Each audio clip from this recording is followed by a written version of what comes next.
Olá, bem-vindos à nossa videoaula. Eu sou a Ana Beatriz e hoje nós vamos falar um pouco sobre ética na engenharia.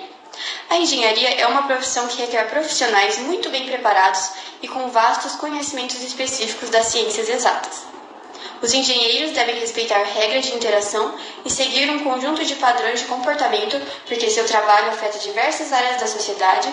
Geralmente não trabalham sozinhos e muitas vezes as pessoas que contratam os serviços de um engenheiro não entendem muito sobre a área.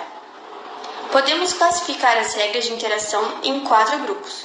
As regras de etiqueta, que tratam da linguagem de comportamento e da educação com o cliente.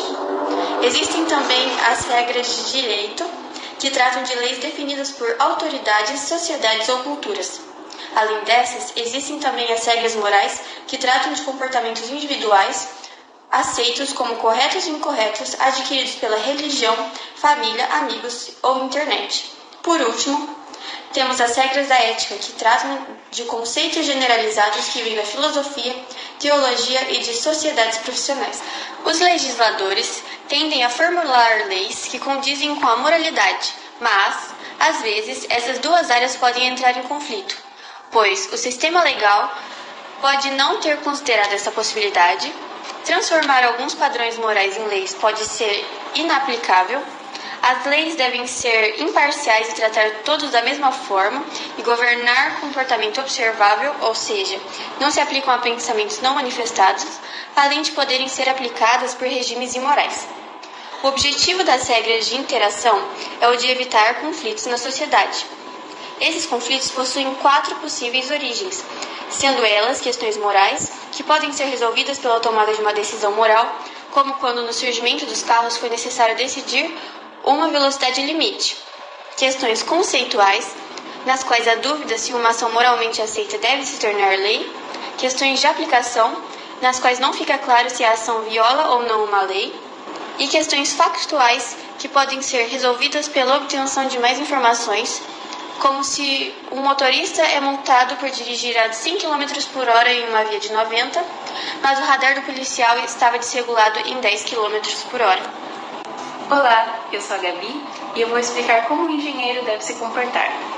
O engenheiro, durante o exercício da ética, pode buscar seguir algumas regras populares de convivência, como a regra de ouro, que diz que devemos tratar os outros da mesma forma que gostaríamos de ser tratados. Porém, há casos onde esta não se encaixa, como, por exemplo, contratar alguém sem os atributos necessários, seguindo a lógica de que não gostaríamos de perder tal vaga.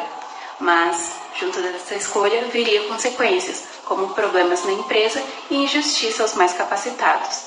Há, então, uma hierarquia de direitos.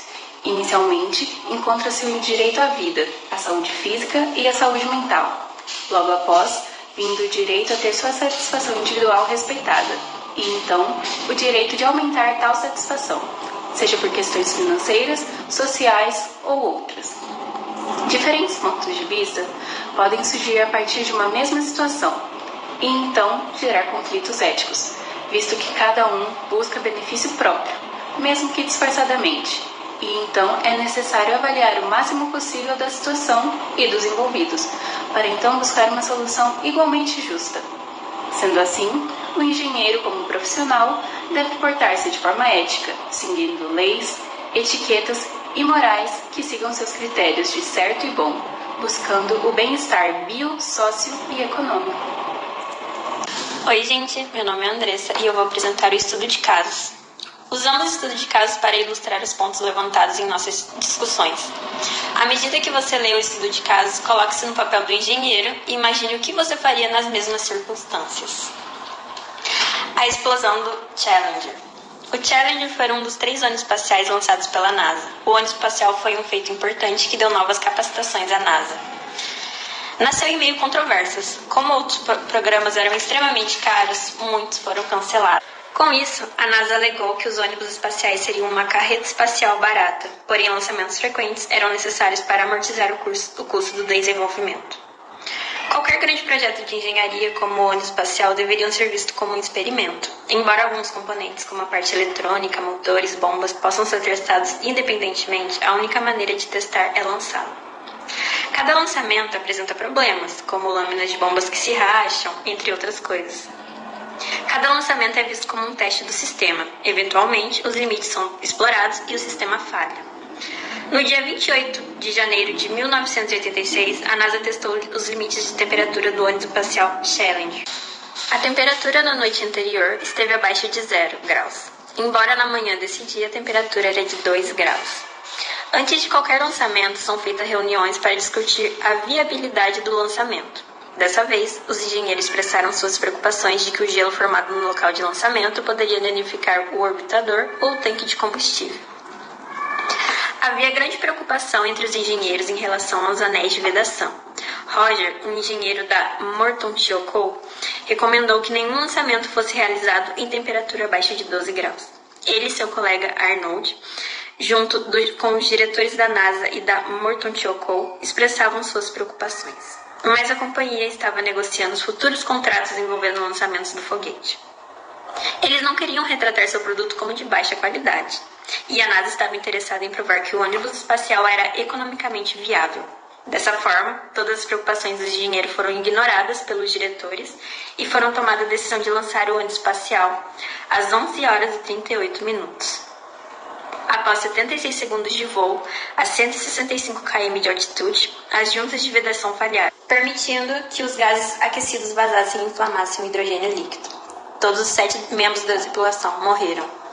Nessa situação, você acha que a ética se encaixaria aonde? Os engenheiros e diretores deveriam ter denunciado para autoridades e informado a imprensa sobre o risco que a tripulação corria? Nenhum lançamento ao espaço é realmente seguro. Ao se candidatarem para a vaga, a equipe sabia dos riscos que enfrentariam. Não houve culpados? A tripulação sabia dos riscos que estavam correndo, mas eles deveriam ter sido informados que o risco dessa vez era maior? A direção da NASA teria ignorado as preocupações dos engenheiros, agindo de forma gananciosa em busca do seu próprio benefício, colocando todas essas vidas em risco por egoísmo ético? E essa foi a nossa videoaula. Obrigada por assistir.